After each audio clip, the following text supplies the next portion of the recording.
surganya. Amin ya rabbal alamin. Kesempatan yang sangat berbahagia ini insya Allah kita akan melanjutkan perjalanan sirah nabawiyah. Malam ini kita lanjutkan seusai perang Uhud. Itu tidak berakhir di Uhud, tapi ada selanjutnya, yakni yang sering kita dengar adalah Hamra'ul Asad. Kenapa dikatakan perang Hamra'ul Asad? Karena perang itu terjadi di satu tempat namanya tempat Hamra'ul Asad. Jadi tempat itu namanya adalah Hamra'ul Asad. Iya. Lihat kisah yang berlanjut daripada perang Uhud. Kita tahu selesai perang Uhud 70 orang mukmin wafat. 70 sahabat Rasul wafat. Dan hampir rata-rata sahabat Rasul cedera, terluka. Termasuk Rasul sallallahu alaihi wasallam. Pada waktu itu hari Sabtu terjadi peperangan. Lalu sorenya sudah pada pulang ke kota Madinah dan jenazah sudah dikuburkan. Orang-orang kafir Quraisy sudah pergi ke kota Mekah. Ini kisahnya dipercepat. Jadi seusai perang orang kafir langsung berangkat ke kota Mekah. Pergi ke kota Mekah. Sementara Rasulullah Shallallahu Alaihi Wasallam dan para sahabat berangkat ke kota Madinah. Ternyata apa yang terjadi? Sesampainya Rasulullah di kota Madinah, seperti biasa, para sahabat masuk rumah, beristirahat, mengobati luka suami apabila istrinya melihat suaminya terluka, tapi rata-ratanya terluka. Termasuk yang sangat parah saat itu terluka, itu sangat terkenal sekali, di antaranya adalah Abu Salamah. Abu Salamah ini luka sangat parah sekali. Dia luka dalam atau luka luar atas tusukan pedang ataupun panah ataupun tombak. Luka. Usikum wa iyaya nafsi bitaqwallah. Pada waktu itu orang kafir berjalan menuju kemana? Ke Mekah. Tiba-tiba dalam perjalanan ke Mekah orang-orang kafir ini berpikir begini. Kata-kata orang kafir. Dengan ucapannya, kata orang kafir, kita baru perang bersama pasukan Muhammad, kata orang kafir ini. Tapi ceritanya kita menang. Tapi kalau sesuatu peperangan dikatakan menang, harus ada 2 tanda kemenangan.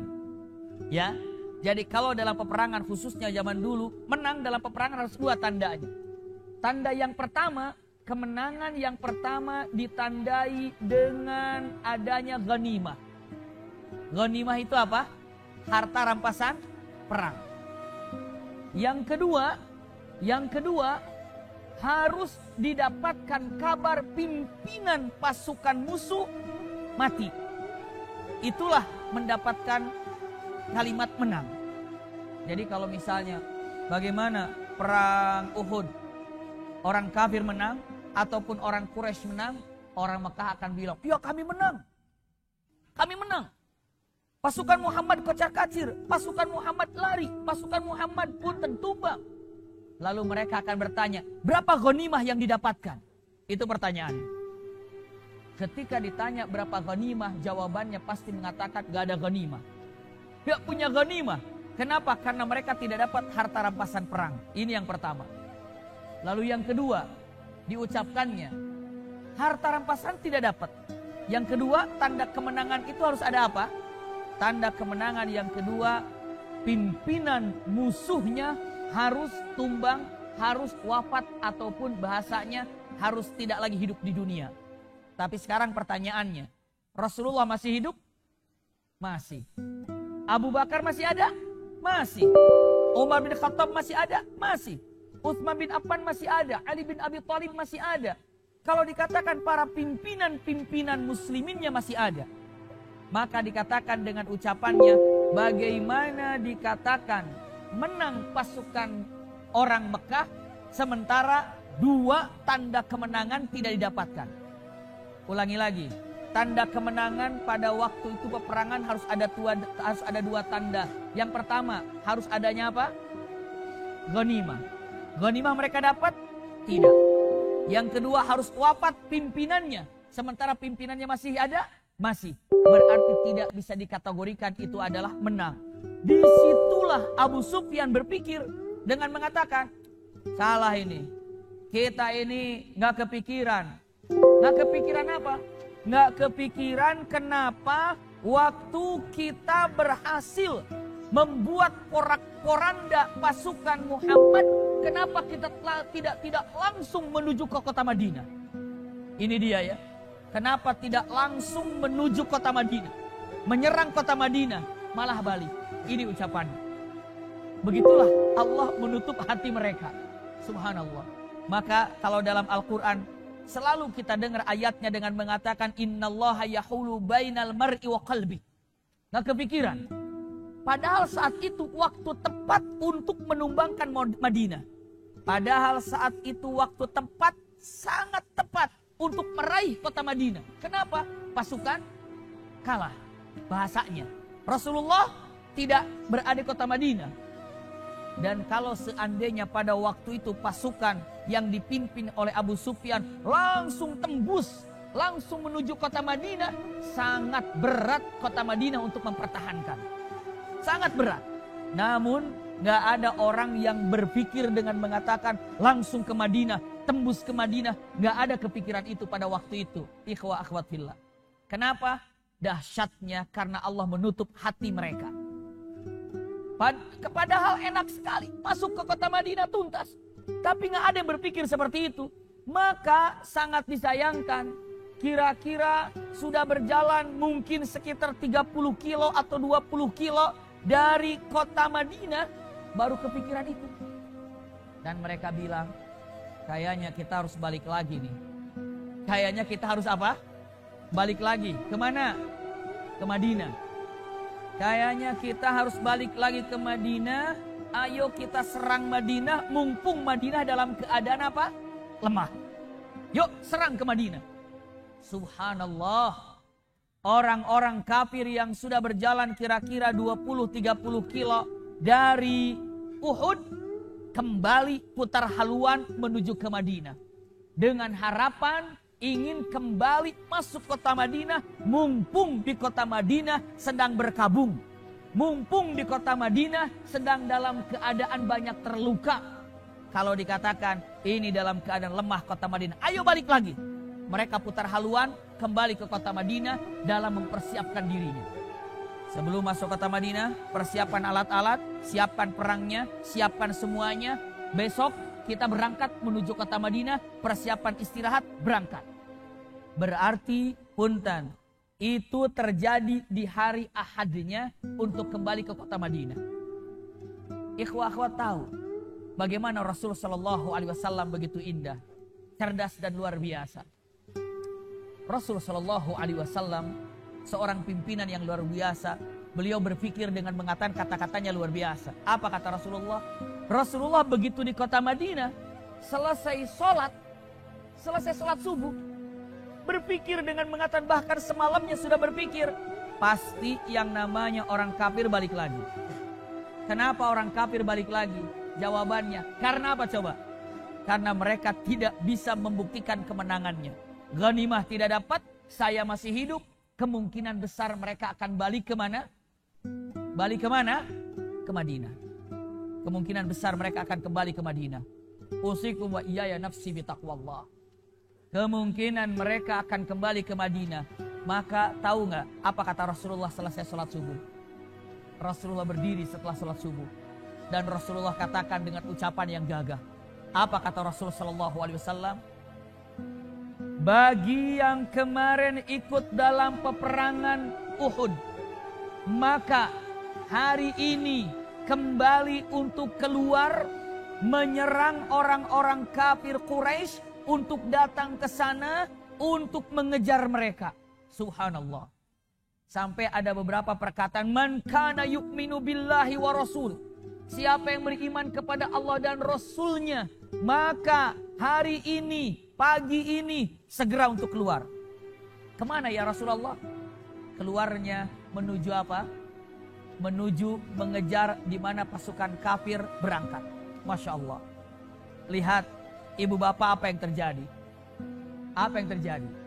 Saat dikatakan oleh Rasulullah, kita kejar yuk orang kafir yang baru saja berangkat, tidak ada satu orang pun dengan mengatakan begini, ya Rasulullah, kita kan kemarin baru selesai perang, masa harus mengejar lagi ya Rasulullah? Ya Rasulullah, kita kan baru pulang, masa mengejar lagi ya Rasulullah? Gak ada satu orang pun mengatakan demikian. Ataupun yang kedua, ya, tidak ada. Terima kasih, syukran. Yang kedua, tidak ada yang mengatakan begini, ya Rasulullah, kami masih terluka, bagaimana kami harus berangkat ke sana ya Rasulullah? Tidak ada. Tidak ada. Tapi semuanya dengan mengatakan sami'na wa ata'na. Siap ya Rasulullah. Siap. Masya Allah. Coba pasukan mana yang seperti itu?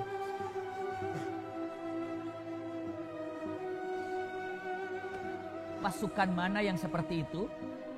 Yang baru saja mendapatkan kehilangan pasukan 70 orang, bahkan cedera yang teramat parah, tapi diperintahkan untuk kembali mengejar. Tidak ada satu orang pun dengan mengatakan, saya masih sakit ya Rasulullah, saya tidak bisa ya Rasulullah. Tapi dengan gembiranya mereka katakan, Allahu Akbar, siap ya Rasulullah. Bahkan punten, pagi itu para sahabat, yang mana pada waktu itu pagi itu para sahabat berangkat kembali, naik untanya, naik kudanya, yang sudah terluka dibalut bulu naik, yang sudah luka dinaikkan ke unta, yang sudah luka dinaikkan ke kuda. Itu kenyataannya. Masya Allah, dahsyatnya para sahabat pada waktu itu. Naik, tidak ada masalah. Berjalanlah mengejar kemana? Ke Hamra'ul Asad. Nah ini dia. Simpan kalimat ini baik-baik. Saat Rasulullah berangkat menuju ke Hamra'ul Asad mengejar pasukan orang kafir, orang kafir saat itu juga mau datang kan, mau balik ke kota Madinah. Rasulullah kejar. Untuk apa? Berjumpa. Masya Allah. Biar berjumpa nanti di jalan, biar berjumpa nanti di tengah. Namun yang ingin saya sampaikan, pasukan mana yang saat itu kehilangan 70 pasukan, dikabarkan banyak yang wafat, dikabarkan banyak yang terluka, harus mengejar musuh kembali. Itu tidak pernah terjadi dalam pasukan manapun, kecuali pasukan Rasul Shallallahu Alaihi Wasallam. Berangkatlah, dan Rasulullah mengutus seseorang. Orang ini beberapa ulama dalam ahli sirah masih dalam keadaan kafir, tapi orangnya baik dan sering diajak berbicara dengan Rasul Shallallahu Alaihi Wasallam. Namanya Ma'bad ibn Abi Ma'bad al-Khuzai. Ma'bad, kamu sampaikan ke Abu Sufyan kalau kami sudah siap keluar dari kota Madinah dan kami siap menunggu untuk bertempur kembali. Masya Allah. Maka Ma'bad berlari menuju kemana? Ke Abu Sufyan. Disampaikan dengan mengatakan, wahai Abu Sufyan, itu Muhammad dan pasukannya sudah keluar kembali. Mereka sudah keluar dengan berbagai macam kekuatannya. Mereka keluar walaupun mereka baru saja kemarin menerima kekalahan secara bahasanya, tapi mereka keluar tanpa kekurangan semangat. Dia sekarang sudah berjalan. Kaget Abu Sufyan dengan mengatakan ucapannya, mereka yang baru saja terkalahkan kembali bangkit. Subhanallah. Mulailah ragu orang kafir tadi. Abu Sufyan ragunya begini, jangan-jangan kalau kita balik lagi, kembali bertempur, ceritanya kemarin sudah menang, sekarang jadi kalah, ragu. Kan kemarin sudah nyebar, menang. Tapi gara-gara balik lagi, nanti perang kalah, kan jadi malu. Apa yang terjadi? Berpikir mereka, lanjut apa enggak ya? Lanjut apa enggak ya? Lanjut apa enggak ya? Maka saat itu, punten, Abu Sufyan cerdik. Kata Abu Sufyan, utusannya ke sana. Bilangin ke Muhammad, gak usah maju. Tunggu di tempat sana. Kami akan menghampiri. Subhanallah, kami akan menghampiri. Dan sampaikan kami sudah datang bala bantuan. Dan kami sudah siap menyerangnya. Subhanallah. Setelah digambarkan demikian, datanglah utusan kepada Rasulullah SAW. Lalu mereka dengan mengatakan ucapannya, kalimatnya, ya Muhammad. Kata siapa ini? Ya Muhammad, kata siapa? Kata utusan Abu Sufyan. Innan nas qad jama'u. Artinya apa dengan mengatakan innan nas qad jama'u lakum fakhshawhum? Itu kata-katanya. Bahkan ada dalam Al-Quranul Karim. Mereka orang-orang kafir mengatakan Muhammad, itu orang-orang kafirku atau orang Quraisy, pasukan Quraisy sudah datang dengan pasukan yang berlimpah, ingin menyerang kamu, maka takutlah engkau. Ngeri, mereka sudah siap dengan pasukan yang sangat dahsyat. Subhanallah, mereka akan datang. Mereka akan dahsyat datang. Lalu apa yang diucapkannya? Ketika Rasulullah mendengar ucapan itu, dalam Al-Quran mengatakan fazaduhum imana. Justru mereka itu malah menambah keimanan. Ketika dikatakan, oh bahaya, pasukan dari Quraisy banyak akan datang menggempur kamu. Hati-hati wahai Muhammad, pasukan banyak. Orang mukmin bukan takut, bukan mengeri, tapi apa yang terjadi kepada orang beriman? Hanya dengan mengatakan kalimatnya hasbunallahu wa ni'mal wakil. Masya Allah, hasbunallahu wa ni'mal wakil. Cukuplah Allah sebagai pelindungku, cukuplah Allah sebagai penjagaku. Itu yang disampaikan oleh pasukan muslimin muslimat. Dan punten, saat datang orang kafir untuk melihat kesiapan orang mukmin, Rasulullah sudah bilang, ini ada pasukan kafir, utusan ingin menyampaikan pesan dari mereka, tolong kalian bersikaplah yang gagah. Jangan memperlihatkan yang lemah, yang lelah, yang sakit, tapi perlihatkan gagah. Maka begitu ada utusan orang Quraisy tiba, tidak ada satu orang pun yang duduk dalam keadaan loyo. Tapi semua duduk dalam keadaan apa? Tegak. Dalam keadaan tegar. Dalam keadaan gagah. Maka begitu dilihatnya, begitu disampaikan, ini pasukan Quraisy akan datang menggempurmu. Jawabannya mengatakan kata-katanya nggak ngaruh buat orang-orang yang beriman. Malah fazaduhum imana. Imannya makin apa? Bertambah. Imannya makin bertambah. Kenapa? Lihat kalimatnya. Bahwa dengan mengatakan kesulitan yang kita kerjakan sesuai dengan pahala yang akan didapatkannya. Itu dah pegangan untuk kita. Iya. Dengan mengatakan inna idhamal jaza ma'a idhamil bala. Artinya apa? Pahala ini akan didapatkan sesuai dengan tingkat kesulitannya saat mendapatkannya. Kalau kesulitannya berat, berarti pahalanya pun akan lebih tinggi lagi. Kalau ketika berjihad di awal dalam keadaan sehat, segar, bugar, pahala tinggi. Tapi dalam keadaan sakit, masih keluar juga berjihad, pahalanya Masya Allah luar biasa. Ternyata Rasulullah nunggu di Hamra'ul Asad. Diam di Hamra'ul Asad. Nggak ada ternyata orang kafir datang. Orang Quraisy nggak datang. Kata orang Quraisy dengan mengatakan ucapannya, enggak, saya nggak datang. Kenapa? Takut kalah. Rasulullah menunggu sampai beberapa riwayat 3 hari di Hamra'ul Asad dan tidak ada yang datang sama sekali. Dan akhirnya apa? Pulanglah. Siapa yang pulang? Orang-orang kafir Quraisy pulang dan Rasulullah pun kembali ke kota Madinah tanpa ada perlawanan dari orang-orang kafir Quraisy. Berarti punten, ujung daripada perang Uhud adalah di Hamra'ul Asad. Kemenangan yang didapatkan oleh Rasulullah di Hamra'ul Asad menunjukkan punten kegagahan dan keberanian pasukan muslimin muslimat. Ketidakdatangan pasukan orang kafir di Hamra'ul Asad menunjukkan kelemahan dan pengecutnya dan penakutnya pasukan Abu Sufyan pada waktu itu. Berarti perang Uhud berakhir di mana? Hamra'ul Asad. Inilah yang kita pegang, ya. Jadi tahu sekarang, oh, ada satu peperangan yang namanya Hamra'ul Asad. Subhanallah. Iya. Lanjut. Sebelum kita lihat perjalanan antara Uhud dengan Khandaq, ada beberapa peristiwa. Peristiwa ini mungkin teman-teman jarang mendengar seorang pahlawan asli, satu orang harus menyelesaikan urusan yang sangat dahsyat. Ada yang pernah mendengar seorang laki-laki namanya adalah Abdullah bin Unais? Ada yang pernah mendengar siapa Abdullah bin Unais? Lihat, kita akan gambarkan. Ada papan tulis, bisa nanti saya akan tuliskan. Iya. Usikum wa iyaya nafsi bitaqwallah. Abdullah bin Unais.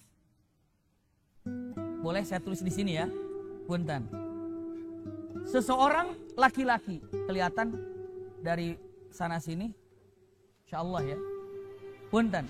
Oh bisa, nanti bisa dicek di sana lihatnya. Subhanallah. Seseorang yang namanya Abdullah bin Unais. Siapa Abdullah bin Unais ini? Adalah seorang sahabat Rasul Shallallahu Alaihi Wasallam yang diutus untuk menyelesaikan seseorang laki-laki yang keinginannya tinggi sekali. Lihat baik-baik. Setelah mendengar bahwa pasukan Rasulullah 70 wafat di perang Uhud, mulailah orang-orang kafir dengan mengatakan, bisa kalah juga ternyata tuh pasukan Muhammad itu. Bisa kalah juga. Ayo kita kumpulkan pasukan. Ayo kita kumpulkan pasukan. Seseorang laki-laki. Iya, sebelum kita sampaikan Abdullah bin Unais, seorang laki-laki. Orangnya pinter.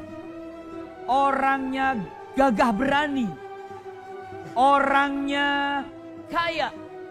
Dan punya masa. 4 ini. Ulangi lagi.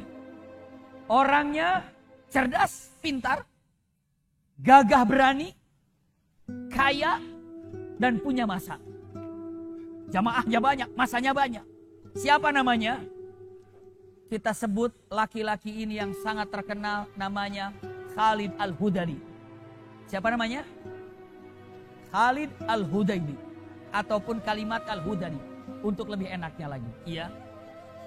Punten, kita akan tulis nama laki-laki ini, iya, yang sering kita dengar, namanya adalah Khalid Al-Hudali. Nah ini namanya, laki-laki ini. Iya. Ternyata laki-laki ini dahsyat. Dia ini punya keinginan sangat kuat. Setelah melihat 70 orang pasukan muslim wafat di perang Uhud, Khalid ini langsung melihat gambarannya dengan mengatakan, kita bisa kalahkan pasukan Muhammad ini. Yuk kita kumpulkan anak-anak muda. Kalau waktu perang Uhud dipimpin oleh Abu Sufyan, tua, punten bahasanya. Orang yang sudah sepuh lah kira-kira. Mungkin boleh dibilangnya dengan mengatakan, ya tidak remaja lagi. Tapi yang namanya Khalid Al-Hudali ini, usianya masih muda. Maka dia kumpulkan anak-anak muda, hampir 1000 anak muda dikumpulkan. Subhanallah. Apa yang diinginkannya? Menggempur kota Madinah, kembali ke kota Madinah. Tujuannya serang Madinah, langsung tembus ke jantung Madinah, bunuh Muhammad Rasulullah, kuasai Madinah. Ini Khalid Al-Hudali. Subhanallah. Dahsyat. Kenapa dia punya cita-cita begitu? Memang dia punya keinginan yang sangat luar biasa. Memang didukung dengan kecerdasannya, kayanya, beraninya, masaknya. Khalid Al-Hudali. Dan berita itu sampai kepada Rasul Sallallahu Alaihi Wasallam. Begitu tiba kepada Rasul Sallallahu Alaihi Wasallam dengan ucapannya, bahkan dalam beberapa riwayat Jibril menginformasikan. Tapi dalam beberapa riwayat sampai mata-matanya kepada Rasulullah dengan ucapannya, ya Rasulullah. Lihat ucapannya, ya Rasulullah, ada seorang laki-laki dari kabilah Hudail, namanya Khalid Al-Hudaili. Punten, dia punya keinginan untuk menggempur Madinah, untuk menyerang kota Madinah, membunuhmu ya Rasulullah. Apa yang dikatakan Rasul sallallahu alaihi wasallam? Bal ana aqtuluhu insyaallah. Aku yang akan membunuhnya justru. Justru aku yang akan menyelesaikannya, aku yang akan membunuhnya, kata Rasulullah. Sambil Rasulullah diam, lalu melihat kepada para sahabat yang ada. Rasulullah tatap wajahnya satu-satu di antara para sahabat. Lalu Rasulullah dikatakan, apa kata Rasulullah? Man ya'ti bi ra'si Khalid Al-Hudali falahul jannah. Masya Allah. Apa artinya? Ada yang tahu? Siapa yang datang kepadaku dengan kepalanya Khalid, maka baginya surga. Subhanallah. Tegas sekali ya. Siapa yang datang kepadaku dengan membawa kepalanya Khalid, maka baginya surga. Subhanallah. Lalu apa yang terjadi? Semua para sahabat ini terdiam sejenak. Tiba-tiba ada satu orang yang angkat tangan. Saya ya Rasulullah. Namanya adalah Abdullah bin Unais. Ini pahlawan kita malam ini. Iya. Abdullah bin Unais. Iya. Abdullah bin Unais ini adalah pahlawan kita malam ini. Mungkin kita sering mengenal Hamzah, mengenal Bilal, mengenal Khalid bin Walid, mengenal Zubair bin Awam, mengenal Ali bin Abi Thalib. Malam ini kita mengenal seorang yang cerdas, namanya Abdullah bin Unais. Abdullah bin Unais. Dan Abdullah bin Unais angkat tangan, ya Rasulullah, aku yang akan membereskan Khalid al-Hudaili ini. Aku yang akan menuntaskan orang ini ya Rasulullah. Lalu kata Rasulullah mengatakan, engkau Abdullah bin Unais, silahkan. Apa yang kau perlukan? Kuda apa? Unta apa? Alat apa? Kenapa? Karena akan menyerang pimpinan yang sudah memiliki 1000 pasukan. Dan akan menyerang seseorang yang cerdas, pintar. Apa yang harus diperlukan untuk menyelesaikan ini? Mungkin perlu pasukan berapa?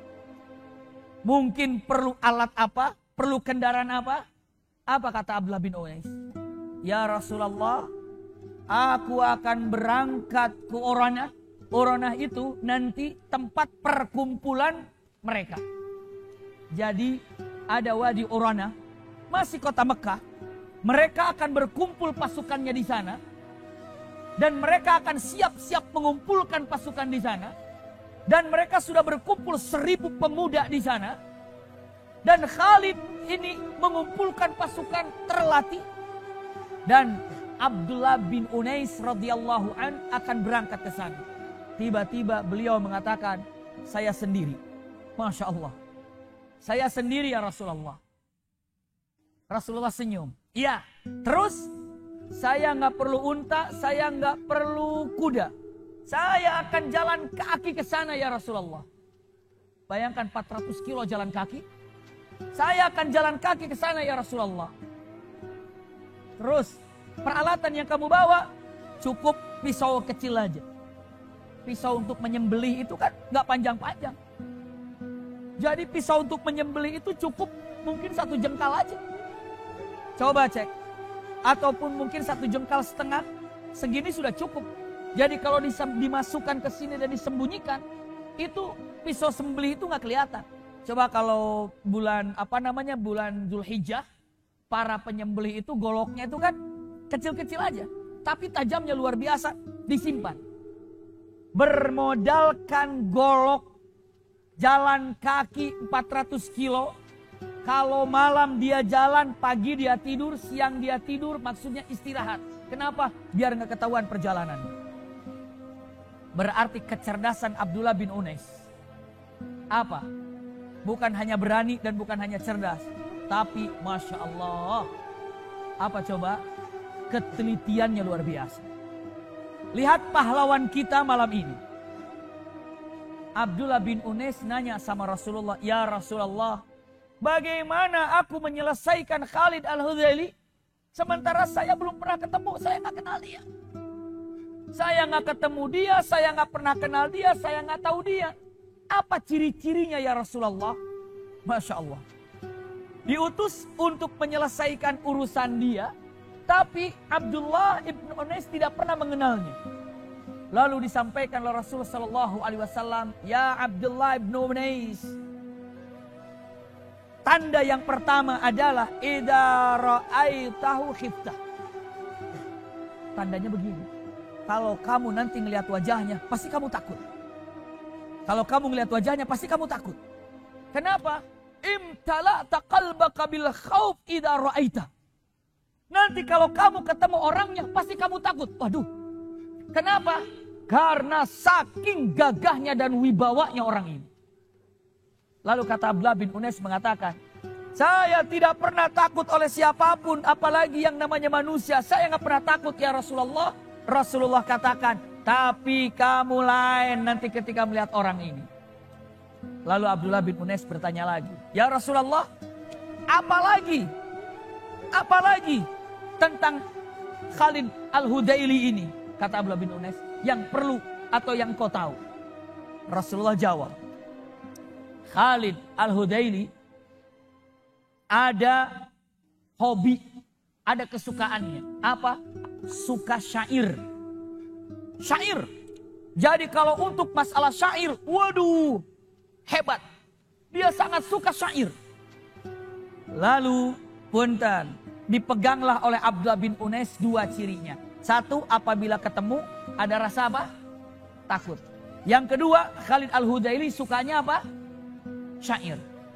Syair, orang Arab kalau sudah menyair, waduh luar biasa. Berangkatlah Abdullah bin Unais masyian jalan kaki. Sampailah perjalanan 1 hari, 2 hari, 3 hari, 12 hari, 15 hari. Sampailah ke Khalid Al-Hudaili. Begitu sampai di perkemahan, tiba, repot. Apa yang pertama kali untuk berjumpa dengannya ya? Masuklah ke perkemahannya. Subhanallah. Gayanya, dahsyatnya. Ketika mau masuk perkemahan kan dijaga. Siapa kamu? Dari kabilah mana? Jawab dengan mengatakan kalimatnya, saya adalah Ibnu Unais. Oh iya. Dari kabilah mana? Punten. Kalau begini saya sampaikan gini, ibu bapak, ikhwah akhwat. Kalau orang Sunda mau bicara gaya apapun, Sundanya ketahuan. Orang Jawa Tengah, Jawa Timur, ketika dia bicara bahasa Indonesia, ketahuan juga lahjahnya. Bisa dipahami itu ya. Kalau misalnya saya bilang gini nih. Misalnya dikatakan, Abi Maki orang mana ya? Abi Maki dari mana? Saya bilang mengatakan dengan ucapannya, saya pakai bahasa Sunda. Atau oh saya dari Sunda. Orang tahu, oh nadanya Sunda, gayanya Sunda, ngomongnya pun Sunda. Udah nggak ragu lagi ya Sunda. Tapi kalau ada yang mengatakan dengan mengatakan dari mana? Bahasanya bahasa Indonesia, ngaku nyebut dari Sunda, tapi lahjahnya misalnya pakai bahasa lahjahnya Jawa Timuran atau Jawa Tengah. Saya pernah dulu begitu pulang dari Jawa Timur kemana? Ke Tasik, pas pulang ngobrol. Saya tanya, Bapak dari mana? Dia bilang, Abdi di Sunda. Bapak udah lama di Sunda? Dia mengatakan, belum lama saya di Sunda, tapi sekarang saya sudah bisa bahasa Sunda. Misalnya begitu. Lalu dengan tegas saya mengatakan, coba Bapak bicara Sunda. Dia bilang mengatakan, kata-katanya, Abdi mah betah pisan upami calik di Sunda teh. Saya tanya, walaupun dia sudah bicara bahasa Sunda, lahjah Jawanya ketemu. Bisa dipahami ya? Khalid Abdullah bin Unais, untuk menyatakan dia ini orang Khuza'ah, bukan orang Madinah, gayanya niru Khuza'ah. Orang Khuza'ah itu kalau ditanya, dari mana? Khuza'ah, tidak begitu. Tapi mengatakan Khuza'ah, pakai ghin. Kabilah mana? Khuza'ah. Orang bilang, oh iya, kalau menyebut Khuza'ah pakai Khuza'ah, berarti bohong. Tapi kalau orang Khuza'ah nyebut pakai Khuza'ah, berarti itu apa? Khuza'ah. Seperti orang Mesir. Orang Mesir itu bukan qalbi, bukan qab, tapi pakai apa? Hamzah. Albi. Jadi ketika mengatakan albi, iya, seperti habaib kita, guru-guru kita yang dari Yaman, tidak qala, gola. Gola Rasulullah, gola. Tidak qala, gola. Tapi lahjahnya ko, tapi ucapannya gola. Jadi kalau mengatakan kata-katanya, saya dari Yaman, tapi seringnya mengatakan qala, tapi saya dari Yaman, terus gala. Mengatakan, oh emang ini mah khasnya mereka. Mesir, albi, tidak mengatakan qaf, tapi a. Bisa dipahami itu ya? Nah ini Abdullah bin Unais ketika ditanya, dari kabilah mana? Tanpa susah mengatakan, Khuza'ah. Oh ya Khuza'ah, masuk. Maksudnya Khuza'ah. Ini adalah hebatnya aktor juga nih. Caranya rapi sekali. Begitu lihat masuk ke tempat perkemahannya, dilihat orang. Biasa. Tapi begitu melihat Khalid Al-Hudaili, kata Abdullah bin Unais, kalimatnya khiftu ala nafsi. Begitu melihat wajahnya, ya Allah, ini mungkin yang namanya Khalid Al-Hudaili ini. Kenapa? Hati saya merasa takut melihat wajahnya. Begitu tatapannya, takut. Kata Khalid, kata Abdullah bin Unais, ini mungkin orangnya. Kenapa? Tatapannya tajam. Ternyata kata Abdullah bin Unais, Khalid ini bukan hanya sekadar cerdas dan pintar, kaya dan punya masa. Tapi apa? Badannya besar. Gempal. Lehernya berat kelihatannya. Maksudnya apa? Saking besarnya, saking gempalnya. Pokoknya kalau sekali hajar saja mungkin orang bisa pingsan. Kata Abdullah bin Unais, saya tidak pernah takut menghadapi tatapan orang lain kecuali ketika saya bertatapan dengan orang ini. Langsung mala'tu qalbi khaufan. Aku punya rasa takut ketika melihat wajah ini. Kata siapa? Ini yang dikatakan oleh punten Abdullah bin Unais. Subhanallah. Tapi pas waktu asar tiba. Kalau duduk, pergi nanti siapa? Atau kalau sholat dulu, satu, pergi Khalid Al-Hudaili. Yang kedua, ketahuan sedang ibadah. Maka saat itu, kata Abdullah bin Unais, saya sholat sambil ngikutin kemana yang namanya siapa? Khalid ini jalan. Beberapa kalimatnya, sholaitu masyian. Subhanallah. Gak mau ketinggalan sholat, tapi tugas pun harus selesai. Jalan, diikuti. Akhirnya apa? Ketemu. Setelah ketemu dan dapat apa yang didapatkannya, usikum wa iyaya nafsi bitaqwallah. Abdullah bin Unais mendekati. Lalu Abdullah bin Unais tahu itu adalah Khalid Al-Hudaili.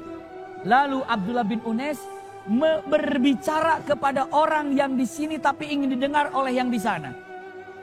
Dia mengatakan, saya mendengar ada orang yang sangat cerdas, pintar, kuat, ingin menggempur Madinah. Dan saya ingin bergabung dengan orang tersebut. Mana orang yang namanya Khalid Al-Hudaili? Padahal itu Khalid Al-Hudaili. Bisa dipahami gitu ya. Jadi orang itu jadi apa? Mendengar. Khalid, manir rajul? Siapa laki-laki ini? Siapa orang Arab ini? Nanya-nanya saya. Kan kalau datang, apakah engkau Khalid Al-Hudaili? Gak enak. Teorinya begitu. Caranya berbicara dengan orang. Kamu tahu nggak yang namanya Khalid Al-Hudaili itu mana? Saya dengar orang itu dipuji. Saya dengar orang itu cerdas. Saya dengar orang itu pintar. Saya dengar orang itu luar biasa. Dan dia ingin menggempur kota Madinah. Dengan tujuan seperti itu saya pun sama. Saya pun ingin menggempur kota Madinah. Dan saya ingin menyelesaikan urusan saya di kota Madinah. Dan saya ingin bergabung dengan Khalid Al-Hudaili. Kata Khalid Al-Hudaili jawaban mengatakan, manir rajul? Siapa laki-laki ini? Siapa orang Arab ini? Masya Allah. Kata Abdullah bin Unais mengatakan, ana Arabi. Saya adalah dari bangsa Arab. Khuza'ah. Siapa anda? Padahal sudah tahu perasaannya itu adalah apa? Itu adalah Khalid. Tapi harus kelihatan gagah juga. Dengan mengatakan kalimatnya, apa yang kau inginkan ke sini? Datanglah langsung Abdullah bin Unais pertemuan. Dengan siapa? Dengan Khalid Al-Hudaili. Masya Allah. Duduk berdua. Ketika dengan ucapannya, kata-katanya, apa yang membuat engkau datang kemari, wahai Unais? Jawaban Khalid dengan jawaban Unais menyatakan kata-katanya, Tidak ada yang membuat aku datang kemari, kecuali saya mendengar seseorang yang hebat, pintar, kuat. Ternyata engkau ingin menggempur Madinah dan saya ingin bergabung denganmu. Subhanallah. Lalu dengan kata-katanya, apa yang kau miliki? Aku punya pasukan, nanti berjalan terus, tinggal nunggu di sana. Ataupun kita kekuatannya kita gabungkan, kekuatannya kita satukan. Lalu dengan mengatakan kata-katanya, apa yang kamu tahu tentang Madinah? Dia bilang, saya tahu tentang Madinah. Diceritakan, yang penting bagaimana caranya. Khalid ini punten terpaut dengan Abdullah. Didengerin. Dengan gayanya Abdullah bin Unais, Khalid ini mulai terpukau. Lihat, kita lanjutkan. Setelah itu apa? Kata Abdullah bin Unais dengan matan, wahai Khalid, saya mendengar kamu ini suka syair. Suka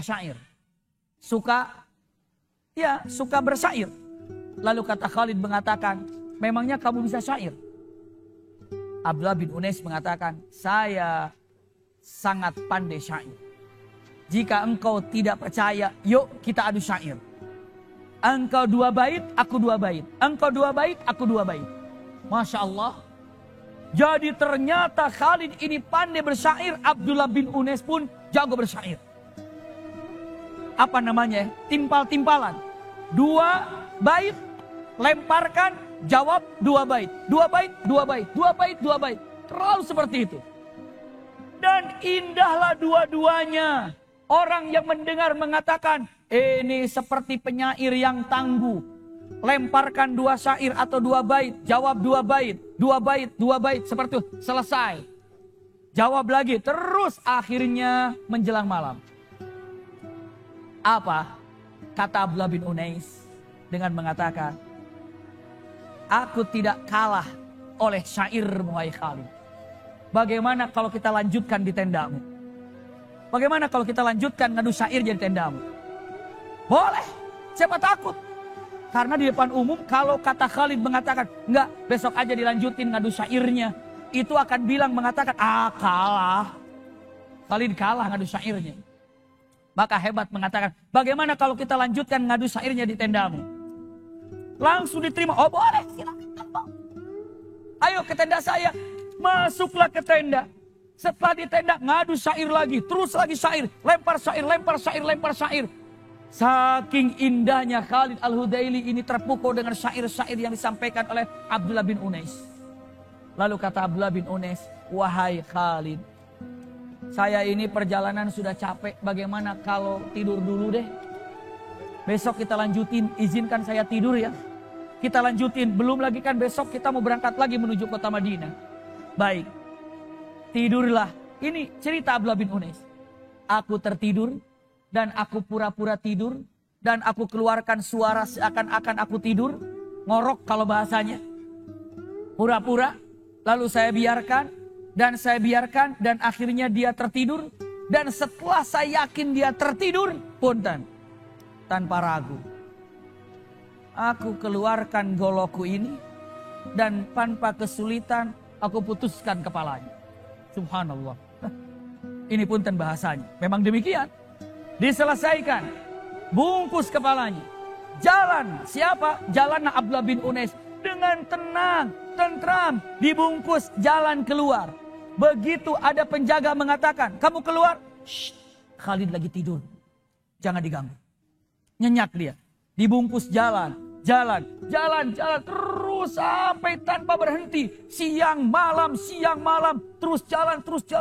Sampai menuju kota Madinah. Subhanallah. Begitu sampai ke kota Madinah. Ataupun sebelumnya. Apa yang terjadi? Pagi-pagi. Masih belum bangun juga. Siapa Khalid ini? Jam 8 belum bangun. Jam 10 belum bangun. Lalu apa yang terjadi? Ditunggu. Subhanallah. Akhirnya keluarganya membuka. Ternyata Khalidnya benar-benar kepalanya sudah tidak ada. Siapa yang mengambilnya? Abdullah bin Unais. Begitu tiba ke kota Madinah. Rasulullah sudah membentangkan tangannya mengatakan, aflaha wajhaka ya Abdullah bin Unais. Subhanallah. Allah memberikan kebahagiaan, Allah memberikan kemenangan, Allah memberikan kesuksesan, Allah memberikan keberuntungan dunia akhirat untuk wajahmu wahai Abdullah bin Unais. Abdullah bin Unais mengatakan, bal aflaha wajhaka ya Rasulullah. Ini ya Rasulullah, diserahkan. Sambil melihat kepalanya apa yang dikatakan oleh Rasulullah SAW. Hada yuridu qatli. Laki-laki ini ingin membunuhku. Laki-laki ini ingin membunuhku sambil menunjuk. Ini yang ingin membunuhku. Orang ini yang ingin membunuhku. Orang ini yang ingin membunuhku. Lalu mengatakan, aku telah berjanji untuk membunuhnya. Setelah itu, kuburkan. Tunggu wahai Abdullah bin Unais. Rasulullah pergi sebentar. Lalu Rasulullah memberikan tongkatnya kepada siapa? Abdullah bin Unais. Abdullah bin Unais, ini adalah dariku untukmu. Tolong pakai tongkat ini. Sampai nanti engkau pakai di akhirat. Agar aku mengenalmu. Karena nanti sedikit sekali di akhirat yang membawa tongkat. Subhanallah. Sedikit sekali kelak di akhirat yang membawa tongkat. Dan engkau salah satunya yang membawa tongkat. Dan aku bisa mengenal mana Abdullah bin Unais. Maka diserahkan tongkatnya Rasulullah. Dipeganglah tongkat itu oleh Abdullah bin Unais. Dipakai selalu. Lalu apa yang terjadi? Subhanallah, saat Abdullah bin Unais wafat. Dikuburkan jenazahnya. Dan tongkatnya disimpan di samping Abdullah bin Unais. Wafat dikuburkan dengan membawa tongkat yang dihadiahkan oleh siapa? Oleh Rasulullah SAW. Inilah pahlawan Abdullah bin Unais. Kita tahu. Untuk menyelesaikan Khalid al-Hudaili. Padahal dia sudah punya 1000 pasukan. Tapi tidak jadi menggempur. Kenapa? Karena pimpinannya sudah ditumbangkan duluan. Bisa kebayang. Kalaulah perang Uhud terjadi di 3 Hijriah. Punten, ini terjadi. Uhud itu kan perang di akhir-akhir tahun 3 Hijriah. Ini terjadi di awal-awal tahun ke-4 Hijriah. Nggak nyampe 1 tahun. Itu akan diserang oleh 1000 pasukan anak muda. Tapi begitu diselesaikan orang ini, tuntas ini, maka tidak jadi penyerangan ini. Inilah yang dahsyatnya dan terjadi. Punten, ini terjadi sebelum Uhud dan ataupun antara Uhud dan Khandaq. Antara Uhud dan Khandaq ada seorang pemuda yang luar biasa, Abdullah bin Unais. Ini dia. Iya. Jadi sekarang tahu. Oh, ada seseorang yang ingin menggempur kota Madinah. Namanya Khalid al-Hudaili, sudah menyiapkan 1000 pasukan. Namun, punten, tidak bisa karena digagalkan oleh siapa? Oleh Abdullah bin Unais. Ini dia. Iya. Jadi, kita tahu saat ini sudah mengenal yang namanya Abdullah bin Unais. Mudah-mudahan hari ini kita bisa menyebutkan tentang Abdullah bin Unais. Tapi satu saat nanti kita bisa berjumpa dengannya. Amin ya rabbal alamin. Satu tema lagi, punten, ini penting buat kita. Ini penting, kesedihan buat Rasulullah. Ini harus selesai. Ada 2 kesedihan yang dialami oleh Rasulullah SAW. Saat kejadian seperti ini, tidak lama ada 2 kabilah. Iya, ada 2 kabilah yang sangat terkenal. Semua mungkin sudah sangat sering mengenal nama kabilah ini. Kabilah Adl dan Qarah. Punten, saya tulis di sini. Adl dan Qarah. Kabilah Adl dan Qarah. Mereka datang ke hadapan Rasulullah.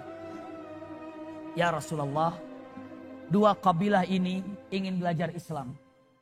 Tolonglah kirim orang-orang yang pandai membaca Quran, pandai tafsir Quran, pandai terhadap syariat untuk mengajarkan.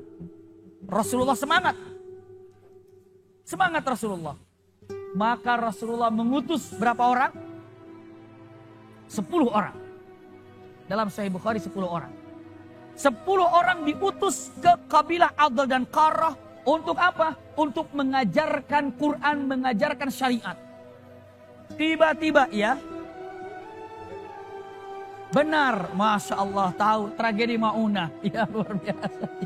Nanti ya, tragedi Maunah, namun sebelumnya Raji dan Maunah itu sangat dekat sekali. Iya, ini adalah yang disebut dengan tragedi ataupun bi'atsatur Raji'. Hampir mirip dengan Maunah, nanti Maunahnya diselesaikan. Tapi Raji' dulu ini, Masya Allah. Iya, diutuslah berapa orang? 10 orang. Tiba-tiba sampai di sini, bukan disambutnya, tapi diperanginya dengan panah. Dan punten, yang sangat mengerikan singkatnya ini, singkatnya. Saya persingkat, yang 10 orang ini begitu sedang istirahat, tiba-tiba oleh Adal dan Qarah dikepung oleh 300 orang, diserang dengan pedangnya. 10 orang ini dahsyat melawannya luar biasa. Dipimpin oleh siapa? Pimpinnya adalah Asim bin Sabit. Iya, pimpinannya adalah Asim bin Sabit. Dengan gagahnya main pedangnya, tidak ada yang sanggup mengalahkan Asim bin Sabit. Padahal 10 orang. Mereka 300 orang.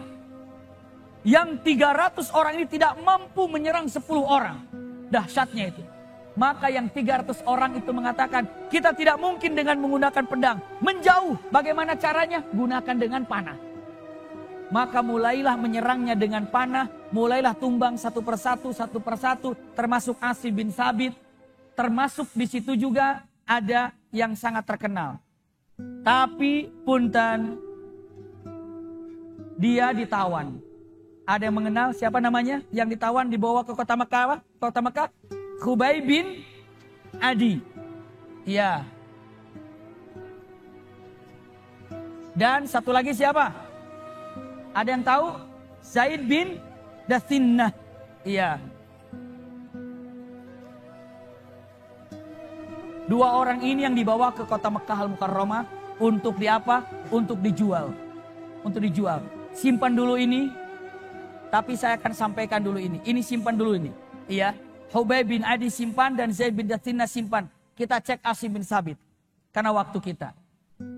Asim bin Sabit begitu telah wafat, ditinggalkan jasadnya, langsung ditinggalkan. Tiba-tiba ada orang yang ngeh di antara 300 orang itu.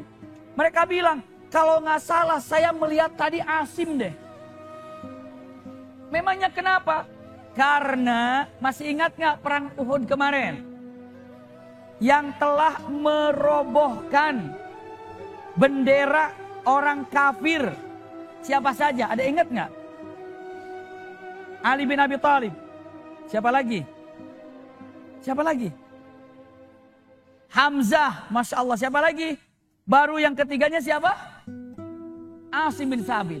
Masya Allah. Luar biasa nih. Iya. Jadi ada 6 pembawa bendera, 2 oleh Hamzah, 2 oleh Ali bin Abi Thalib, 2 oleh Asim bin Sabit. Nah punten, yang 2 dibunuh oleh Asim bin Sabit, itu punya kakak perempuan. Siapa kakak perempuannya? Ada ingat? Sulathah. Sulathah, iya. Maka dia bersumpah, siapa yang dapat mendatangkan Asim, hidup atau mati, maka dia akan diberikan emas seberat kepalanya Asim. Kalau kepala berapa kilo, ya emasnya sebesar itu. Maka orang 300 orang ini mengatakan, wah ini kalau ketemu Asim ini, kita dapat rizki nih. Dapat apa? Hadiah. Balik lagi yuk, balik lagi. Begitu balik lagi, ternyata mau diambil jasadnya Asim, Allah lindungi. Ditutup jasadnya Asim oleh apa? Lebah. Masya Allah. Iya. Ditutup oleh lebah. Jadi begitu orang kafir ingin mengambil jasadnya Asim, atau ingin mengambil jasadnya Asim, ternyata lebah itu mengumpulinya. Dan bukan yang kecil-kecil, tapi lebah yang besar-besar. Subhanallah.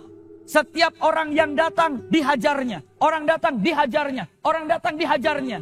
Mereka bilang, oh bahaya-bahaya. Tunggu-tunggu sampai nanti sore. Kalau sudah sore yang pasti lebah tidak ada. Ya Rabb.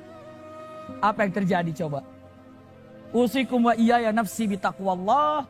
Begitu dalam keadaan seperti yang tadi disampaikan, mulailah gelap malam. Setelah malam mulai gelap, apa yang terjadi?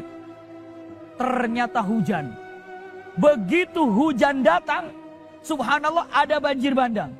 Setelah banjir tiba, dibawalah yang namanya jasad ini oleh banjir tadi, entah dibawa kemana dan masuklah ke dalam satu lubang dan tertutup rapat. Subhanallah. Dan ternyata orang kafir mencari jasadnya tidak dijumpainya. Kenapa? Karena Asim ini dikuburkan oleh malaikat. Ada yang tahu kenapa Asim dikuburkan malaikat? Kenapa? Karena coba berdiri gimana? Waduh, penasaran ya ini.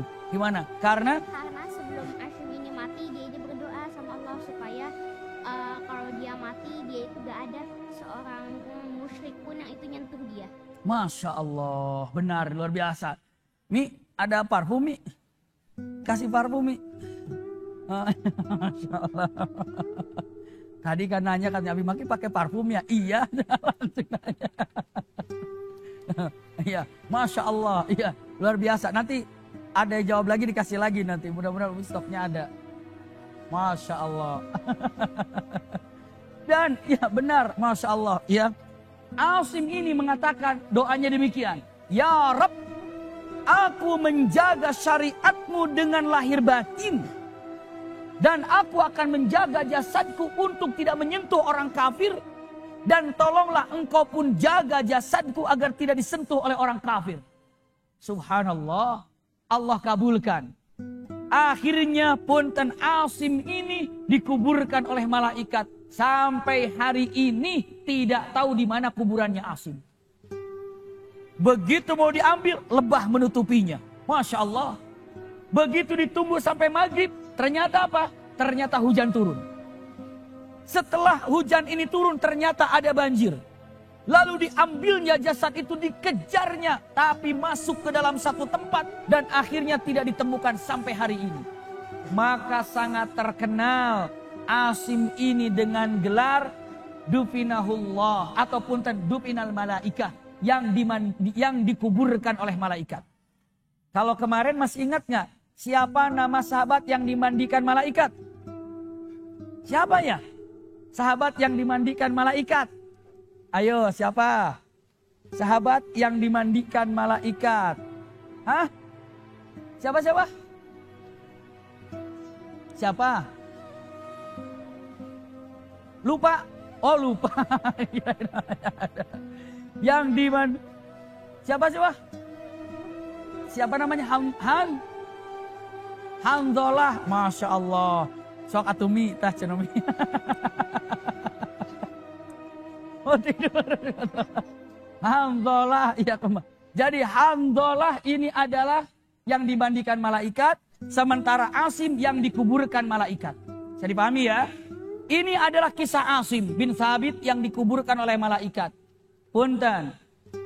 Dua orang ini dijual di kota Mekah dan punten, ya, dibunuh di Mekah dan mereka mati syahid. Tapi ada yang unik. Saya lanjutkan saja dulu ya, karena tanggung ini biar lebih cepat lagi. Yang namanya sahabat Rasul Shallallahu Alaihi Wasallam ini, subhanallah, iya, Khubayb bin Adi ini saat mau dibunuh oleh orang-orang kafir, disaksikan di Tan'im.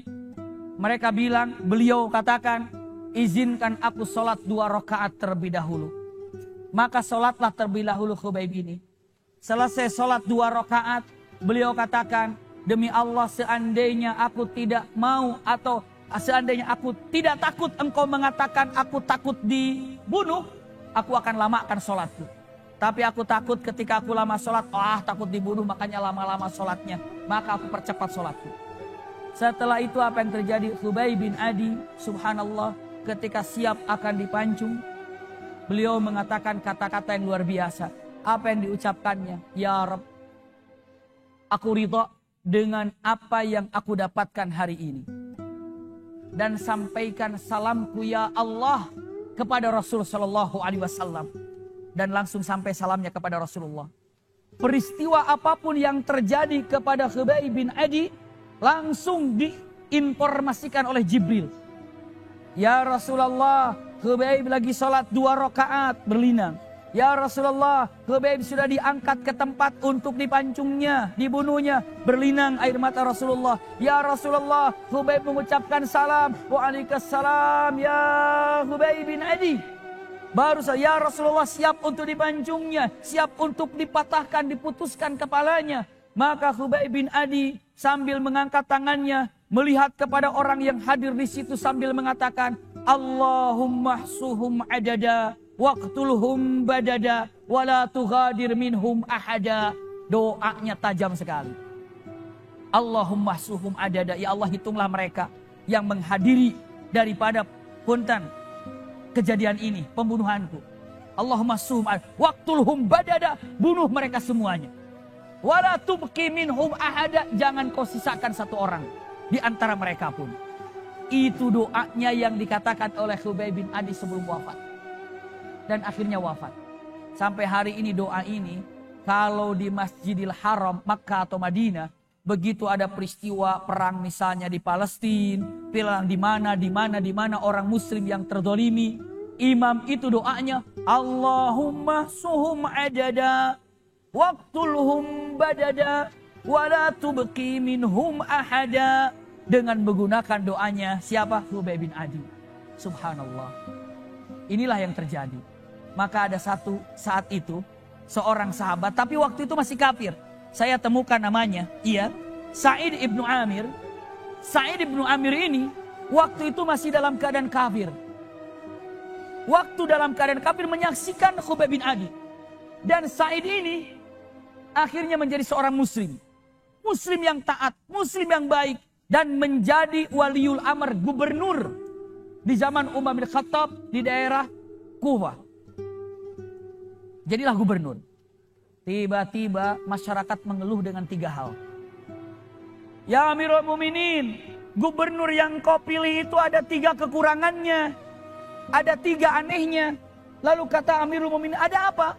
Dia ini kalau malam hari nggak pernah kelihatan. Tapi kalau siang hari baru kelihatan. Pokoknya dari maghrib udah nggak kelihatan. Tapi setelah subuh itu bersama dengan kita full, tapi malam tidak ada. Itu kekurangannya.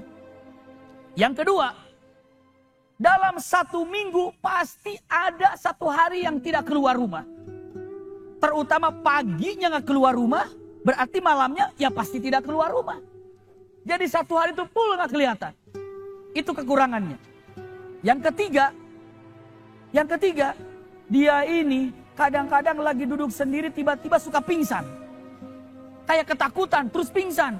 Itu kekurangan gubernur yang kau pilih. Sebentar, kata Umar bin Khattab. Kata Umar bin Khattab bertanya kepada sahabat Rasul tadi ini. Dengan mata Sa'id, sini. Apa yang membuatmu malam tidak ketemu tapi siang ada? Ya Amirul Mukminin, saya jadikan siang untuk masyarakat tapi malam untuk Allah.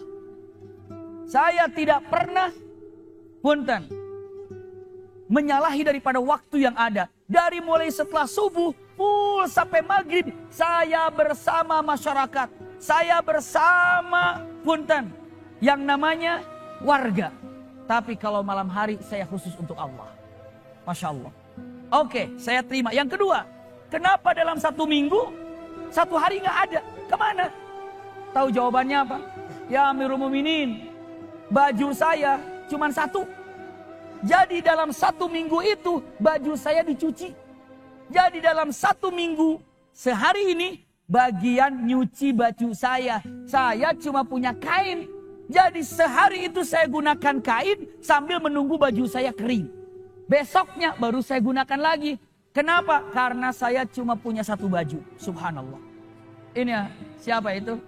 Sahabat Rasul yang luar biasa. Iya. Gubernur. Lalu yang ketiganya. Lalu kenapa engkau selalu tiba-tiba pingsan dan ketakutan? Ada apa? Berlinang air matanya.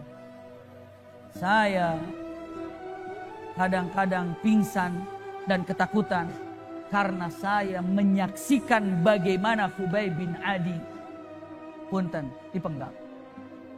Dan saya mendengar dengan telinga saya sendiri ketika Khubayb bin Adi mengatakan Allahumma suhum adada waqtulhum badada wala tughadir minhum ahada.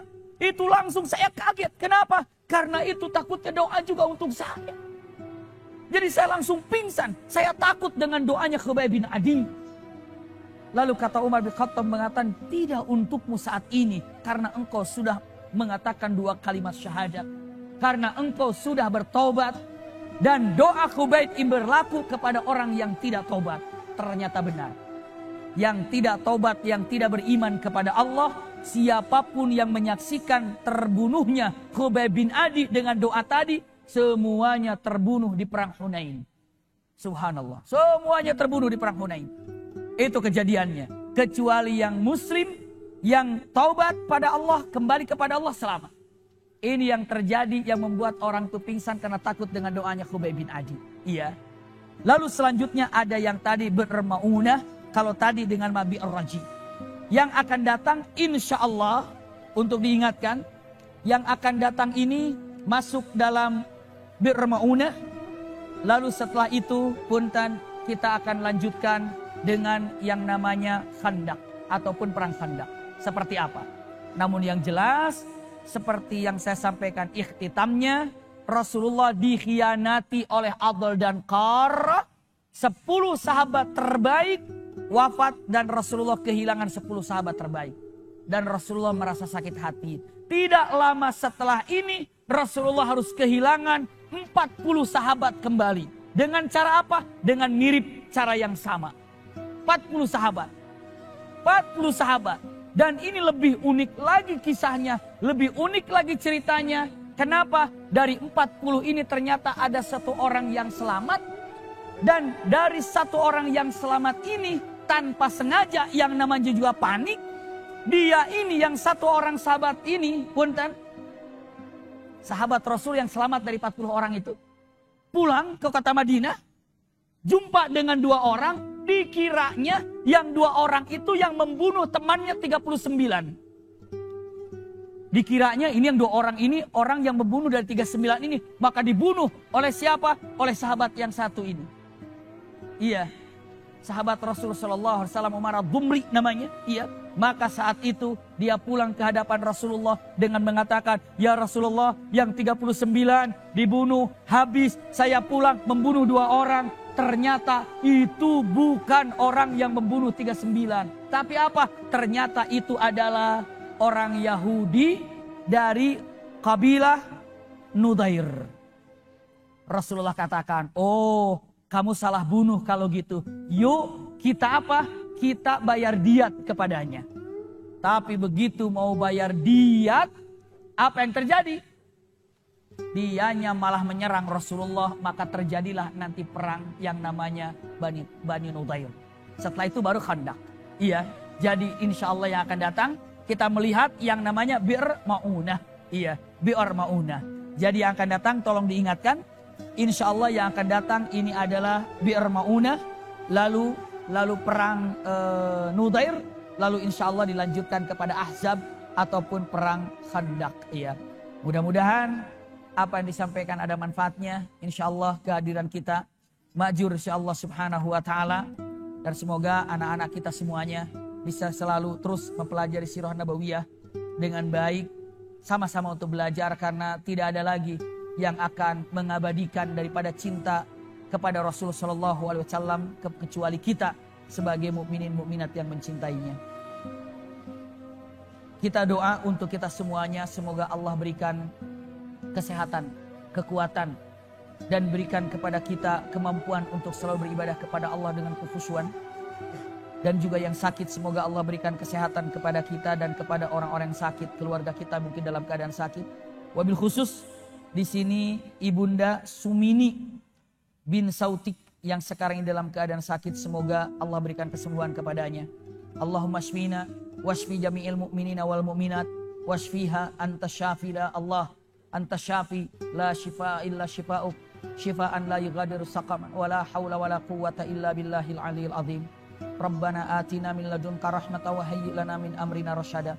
Rabbana atina fid dunya hasanatan wa fil akhirati hasanatan wa qina adzabannar. Subhana rabbika rabbil izzati amma yasifun wa salamun alal mursalin walhamdulillahi rabbil alamin. Jazakumullah khair ala husni istima'ikum lakum minni al-hubbu wad du'a. Wassalamualaikum warahmatullahi wabarakatuh.